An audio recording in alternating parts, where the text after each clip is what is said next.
الحمدللہ رب العالمین والصلاة والسلام علی سید الانبیاء والمرسلین اما بعد فاعوذ باللہ من الشیطان الرجیم بسم اللہ الرحمن الرحیم الصلاة والسلام علیک یا رسول اللہ وعلی آلک واصحابک یا حبیب اللہ الصلاة والسلام علیک یا نبی اللہ وعلی آلک واصحابک یا نور اللہ. Dear viewers, we are delighted to welcome you back to another episode of Prophetic Stories. As you know, we are currently describing the biography and the life stories of the last Prophet sallallahu alaihi wasallam in our program Prophetic Stories. آئیے اسی سلسلے کو آگے بڑھاتے ہوئے آج کے اس episode کا باقاعدہ آغاز درود پاک کی فضیلت سے کرتے ہیں. The last Prophet sallallahu alaihi wasallam has stated کہ جب جمعرات کا دن آتا ہے تو اللہ پاک فرشتوں کو بھیجتا ہے جن کے پاس چاندی کے کاغذ اور سونے کے قلم ہوتے ہیں. وہ لکھتے ہیں کہ کون یوم جمعرات اور شب جمعہ مجھ پر درود پاک پڑھتا ہے. صلو علی الحبیب صلی اللہ تعالی علی محمد صلی اللہ تعالی علیہ وسلم. ناظرین، آج کے اس ایپیسوڈ میں سب سے پہلے بات کرتے ہیں قبلہ ڈائریکشن کے حوالے سے. Why do Muslims perform namaz in the direction of Ka'batullah and what is the story of behind it? Let's talk about it. ناظرین، جب تک اللہ پاک کے آخری نبی صلی اللہ علیہ وسلم مکہ مکرمہ میں رہے تو کعبۃ اللہ شریف کی طرف رخ کر کے نماز ادا کرتے رہے. مگر ہجرت کے بعد جب آپ علیہ الصلاۃ والسلام مدینہ منورہ تشریف لائے تو اللہ پاک کا یہ حکم ہوا کہ آپ اپنی نمازوں میں بیت المقدس کو اپنا قبلہ بنائیں. چنانچہ آپ علیہ الصلاۃ والسلام 16 یا 17 ماہ تک بیت المقدس کی طرف رخ کر کر نماز ادا کرتے رہے. لیکن پیارے آقا صلی اللہ علیہ وسلم کی دل کی خواہش یہی تھی کہ کعبۃ اللہ شریف کو ہی قبلہ بنایا جائے. عظیم، ایک مرتبہ کچھ اس طرح ہوا کہ پیارے آقا صلی اللہ علیہ وسلم قبیلہ بنی سلمہ کی ایک مسجد میں نماز ظہر ادا فرما رہے تھے اور بار بار پیارے آقا صلی اللہ علیہ وسلم اپنا چہرہ مبارک آسمان کی طرف کر رہے تھے اور اس وحی کا انتظار کر رہے تھے. ناظرین، تو پھر نماز کے دوران ہی اللہ پاک نے یہ آیت مبارکہ نازل فرمائی کہ ہم دیکھ رہے ہیں بار بار آپ کا آسمان کی طرف منہ کرنا. فَلَنُوَلِّيَنَّكَ قِبْلَةً تَرْضَاهَا، تو ہم ضرور پھیر دیں گے آپ کو اس قبلے کی جانب. فَوَلِّ وَجْهَكَ شَطْرَ الْمَسْجِدِ الْحَرَامِ. ناظرین، پھر اس میں اللہ پاک نے آرڈر دیا کہ ابھی آپ اپنا چہرہ پھیر دیجئے مسجد حرام کی طرف. ناظرین، یہ وہی آیت مبارکہ ہے جس میں یہ آرڈر ملا کہ اب سے کعبۃ اللہ شریف ہی مسلمانوں کا قبلہ ہوگا. تو اللہ پاک نے پیارے آقا صلی اللہ علیہ وسلم کی دل کی خواہش پوری کی اور یہ آرڈر دے دیا کہ اب سے مسلمان کعبۃ اللہ شریف کی طرف رخ کر کے ہی نماز ادا کریں گے. ناظرین، تو دوران نمازی جب یہ آیت مبارکہ نازل فرمائی اللہ پاک نے تو پیارے آقا صلی اللہ علیہ وسلم نے اپنا رخ مسجد حرام کی طرف فرما لیا اور جو مقتدی آپ کے پیچھے نماز ادا کر رہے تھے ان صحابہ کرام علیہم الرضوان نے بھی پیارے آقا صلی اللہ علیہ وسلم کی پیروی کرتے ہوئے اپنا رخ مسجد حرام کی طرف کر لیا. ناظرین، اس کے پیچھے حکمت یہ تھی کہ اللہ پاک کو آزمانا تھا ان لوگوں کو کہ کون پیارے آقا صلی اللہ علیہ وسلم کی پیروی کرتا ہے اور کون اس بات میں جھگڑتا ہے کہ پہلے تو قبلہ وہ تھا تو اب یہ قبلہ کیوں ہو گیا. تو کون اس طرح کی باتیں کرتا ہے. تو اس سے یہ وضاحت ہو جائے کہ کون اللہ پاک کے آخری نبی صلی اللہ علیہ وسلم کی پیروی کرتا ہے اور کون الٹے پاؤں پھٹ جاتا ہے. ناظرین، جس مسجد میں اللہ پاک کے آخری نبی صلی اللہ علیہ وسلم نماز ظہر ادا فرما رہے تھے اور یہ حکم نازل ہوا قبلہ ڈائریکشن چینج کرنے کا، اس مسجد کو آج بھی مسجد قبلتین کے نام سے یاد کیا جاتا ہے اور اسے مسجد قبلتین یعنی دو قبلوں والی مسجد کہا جاتا ہے. اسی مسجد میں پیارے آقا صلی اللہ علیہ وسلم نے دوران نماز اپنی ڈائریکشن چینج کی تھی اور آج تک مسلمان کعبۃ اللہ شریف کی طرف رخ کر کر نماز ادا کر رہے ہیں. Now we are going to talk about the permission of the war. ناظرین، اب تک اللہ پاک کے آخری نبی صلی اللہ علیہ وسلم کو یہ حکم تھا اللہ پاک کی طرف سے کہ آپ موعظہ حسنہ کے ذریعے لوگوں کو اسلام کی دعوت دیں اور دین کی دعوت کو پھیلائیں.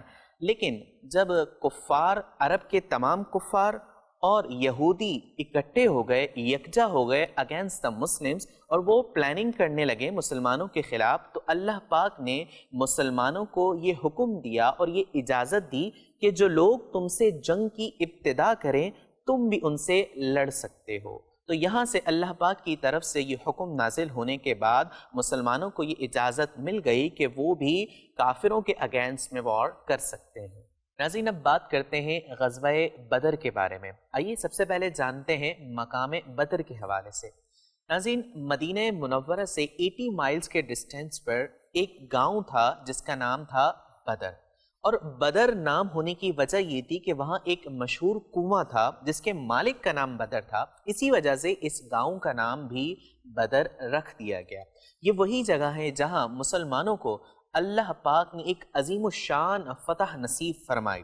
ناظرین، غزوہ بدر کے بارے میں اللہ پاک نے قرآن کریم کی سورۃ الانفال میں تفصیل کے ساتھ ذکر فرمایا، اور اس کے علاوہ بھی قرآن کریم میں کئی مقامات پر بار بار غزوہ بدر کے حوالے سے مختصر ذکر کیا گیا ہے۔ آئیے کچھ واقعات غزوہ بدر کے حوالے سے جانتے ہیں۔ ناظرین، بدر کے مقام پر جہاں مسلمان ٹھہرے وہ ریتیلی زمین تھی جس پر چلنا پھرنا مشکل تھا، تو اللہ پاک نے اس جگہ پر بارش نازل فرما دی، جس سے یہ ہوا کہ وہ ریت جم گئی اور مسلمانوں کے لیے چلنا پھرنا آسان ہو گیا۔ اور اس کے برعکس کفار نے جس جگہ پر قبضہ کیا تھا، جس جگہ کفار موجود تھے، وہ پہلے تو بہت بہتر زمین تھی، لیکن جب بارش نازل ہوئی تو وہاں بہت سارا کیچڑ ہو گیا۔ اب کفار کے لیے وہاں چلنا پھرنا دشوار ہو گیا، مشکل ہو گیا۔ ناظرین، جس جگہ حضور علیہ الصلوۃ والسلام اور آپ علیہ الصلوۃ والسلام کے ساتھ صحابہ کرام علیہم رضوان تشریف فرما تھے، اس جگہ کے حوالے سے حضرت حباب رضی اللہ تعالی عنہ نے پیارے آقا صلی اللہ علیہ وسلم کی خدمت میں اپنی رائے پیش کی کہ ہم اس سے تھوڑا آگے بڑھ کر پانی کے چشموں پر کیوں نہ قبضہ کر لیں، تو اس سے یہ ہوگا کہ جو کفار نے کنووں پر قبضہ کر لیا ہے تو ان کا پانی ہم یہاں سے روک لیں گے، اور اس طرح ان کے لیے مزید مشکل ہو جائے گی۔ تو ناظرین، حضور علیہ الصلوۃ والسلام نے ان کی رائے کو ایکسیپٹ کیا، اور پھر مسلمانوں نے اسی طرح کیا، چشموں پر قبضہ کر لیا، جس سے کفار جن کنووں پر قابض تھے ان کا پانی رک گیا۔ اور ناظرین، جو آسمان سے بارش نازل ہوئی تھی اس کے لیے، اس کے پانی کو جمع کرنے کے لیے مسلمانوں نے جگہ جگہ حوض بنا لیے تاکہ کئی ٹائم تک مسلمانوں کو وہ پانی کام آتا رہے۔ اور اسی چیز کو ذکر کرتے ہوئے، اسی احسان کو جتاتے ہوئے اللہ پاک نے قرآن کریم میں یہ آیت مبارکہ نازل فرمائی۔ اللہ پاک نے قرآن کریم میں اس طرح ارشاد فرمایا، وَيُنَزِّلُ عَلَيْكُم مِّنَ السَّمَاءِ مَاءً لِيُطَهِّرَكُم بِهِ، کہ اللہ پاک نے آسمان سے پانی برسایا تاکہ وہ تم لوگوں کو پاک کر دے۔ ناظرین، یہ بھی اللہ پاک نے قرآن کریم میں ذکر فرمایا۔ اور ناظرین، اسی کے ساتھ جب وقت آگے بڑھتا رہا اور 17 رمضان المبارک 2 ہجری جمعہ کی رات تھی، تمام لوگ آرام کر رہے تھے، لیکن اللہ پاک کے آخری نبی صلی اللہ علیہ وسلم تمام رات اللہ پاک سے لو لگائے ہوئے تھے اور اللہ پاک سے دعا میں مصروف تھے۔ ناظرین، پھر جب صبح ہوئی تو اللہ پاک کے آخری نبی صلی اللہ علیہ وسلم نے تمام لوگوں کو نماز فجر کے لیے جگایا، اور نماز فجر کے بعد اللہ پاک کے آخری نبی صلی اللہ علیہ وسلم نے قرآن کریم کی آیات تمام لوگوں کو سنائی، اور ایسا آواز فرمایا کہ تمام لوگوں کا جوش و جذبہ مزید بڑھ گیا اور تمام لوگ وار کے لیے تیار ہونے لگے۔ ناظرین، جنگ کے دن سے پہلے والی رات میں اللہ پاک کے آخری نبی صلی اللہ علیہ وسلم نے چند ساتھیوں کے ساتھ جنگ کے میدان کا معائنہ فرمایا تھا، اور دستے مبارک میں ایک چھڑی تھی، اس چھڑی سے پیارے آقا صلی اللہ علیہ وسلم نشان لگا کر لوگوں کو بتا رہے تھے کہ کل دن میں اس وقت اس جگہ پر فلاں کافر کی لاش پڑی ہوگی، کل اس وقت یہاں کافر مرے گا، کل اس وقت فلاں کافر اس جگہ پر مرے گا۔ ناظرین، بتایا جاتا ہے، ہسٹورینز بتاتے ہیں کہ جب جنگ مکمل ہو چکی تو لوگوں نے دیکھا کہ جس جگہ پیارے آقا صلی اللہ علیہ وسلم نے جس کافر کے بارے میں بتایا تھا کہ کل اس جگہ اس کی لاش پڑی ہوگی، بالکل عین اسی کے مطابق اسی جگہ پر اسی کافر کی لاش ملی، ایک ذرہ برابر 1 انچ کا بھی کہیں پر بھی کوئی فرق نہیں آیا۔ ناظرین پھر 17 رمضان المبارک 2 ہجری کو اللہ پاک کے آخری نبی صلی اللہ علیہ وسلم نے صف بندی فرمائی اور لوگوں کو صف میں کھڑا کیا اور چھڑی مبارک سے صفوں کو درست کیا اور تمام لوگوں سے کہا کہ اللہ پاک کے ذکر کے علاوہ کوئی بھی شخص کوئی بھی کسی قسم کا شور نہ کرے، صرف اللہ پاک کے ذکر میں مشغول رہیں۔ اور اللہ پاک کے آخری نبی صلی اللہ علیہ وسلم مسلمانوں کی فتح کے لیے دعائیں بھی کرتے رہے۔ اور ناظرین دوسری طرف اللہ پاک نے فرشتوں کی فوجیں نازل فرمائیں۔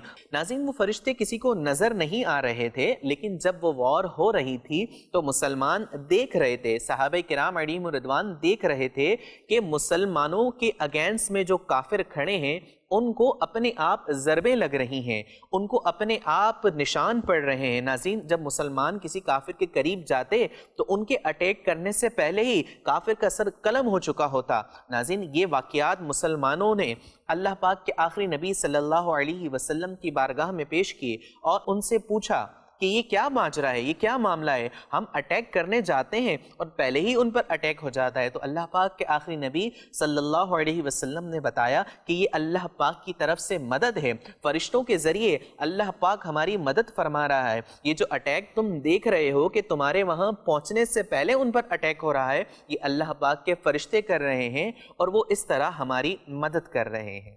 ناظرین فرشتوں کی مدد کے ذریعے اللہ پاک نے مسلمانوں کو عظیم الشان فتح نصیب فرمائی۔ ناظرین یہ ایسی فتح تھی جس کا ذکر اللہ پاک نے قرآن کریم میں بار بار ذکر فرمایا ہے۔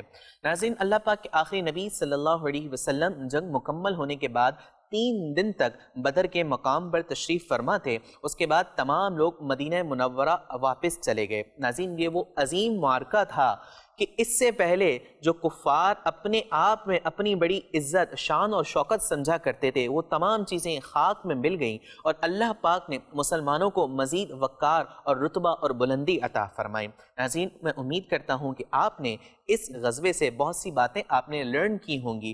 اسی طرح ناظرین انبیاء کرام علیہم السلام کے واقعات اور پیارے آقا صلی اللہ علیہ وسلم کی مبارک سیرت اور لائف سٹوریز کو جاننے کے لیے ہمارا پروگرام پروفیٹک سٹوریز ضرور دیکھتے رہیں اور مزید تفصیلی معلومات کے لیے مکتبۃ المدینہ کی شائع کردہ کتاب سیرت الانبیاء کا ضرور مطالعہ کریں۔ We will meet again inshallah in the next episode۔ اپنا بہت سارا خیال رکھیے گا۔ السلام علیکم ورحمۃ اللہ وبرکاتہ۔